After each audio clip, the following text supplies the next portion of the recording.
بسم اللہ الرحمن الرحیم۔ السلام علیکم۔ احادیث مبارک۔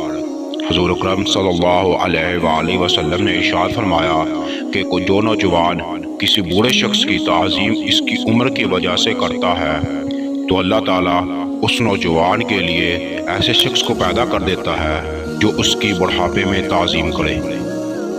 حضور صلی اللہ علیہ وآلہ وسلم نے ارشاد فرمایا کہ قیامت کے دن اللہ کے نزدیک سب سے برا دو چہرے والا یعنی دوغلا آدمی ہوگا۔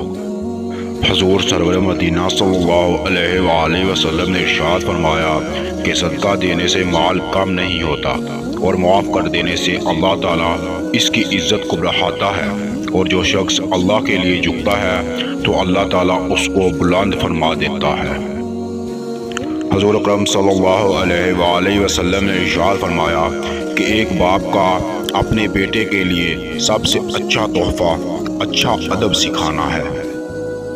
رسول کریم صلی اللہ علیہ وآلہ وسلم نے ارشاد فرمایا کہ مومن کو جو بھی تکلیف پہنچتی ہے اللہ تعالیٰ اس کی وجہ سے اس کے گناہ کو مٹا دیتا ہے۔ حضور اکرم صلی اللہ علیہ وآلہ وسلم نے ارشاد فرمایا کہ جب کوئی ایسا شخص تمہیں نکاح کا پیغام دے جس کے دین اور اخلاق سے تم راضی ہو تو اس سے اپنی بیٹی کا نکاح کر دو، اور اگر تم ایسا نہ کرو گے تو زمین میں فتنہ اور بڑا فساد ہوگا۔ حضور نبی کریم صلی اللہ علیہ وآلہ وسلم نے ارشاد فرمایا کہ بدکار ہیں وہ عورتیں جو اپنا نکاح بغیر گواہوں کے کرتی ہیں۔ حضور نبی کریم صلی اللہ علیہ وآلہ وسلم نے ارشاد فرمایا کہ عورت پردے میں رہنے کی چیز ہے، تو جب وہ گھر سے نکلتی ہے تو اسے شیطان ٹکٹکی باندھ کر دیکھتا ہے۔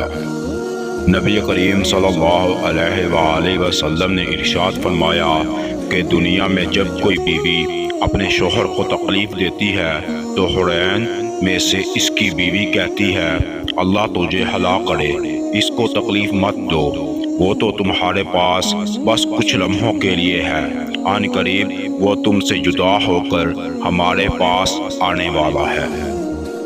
حضور نبی کریم صلی اللہ علیہ وآلہ وسلم نے ارشاد فرمایا کہ جو کسی تنگ دست قرض دار کو مہلت دیتا ہے یا قرض معاف کر دیتا ہے اللہ تعالیٰ اسے قیامت کے دن عرش کا سایہ نصیب فرمائے گا، جبکہ اس دن اس کے علاوہ کوئی سایہ نہ ہوگا۔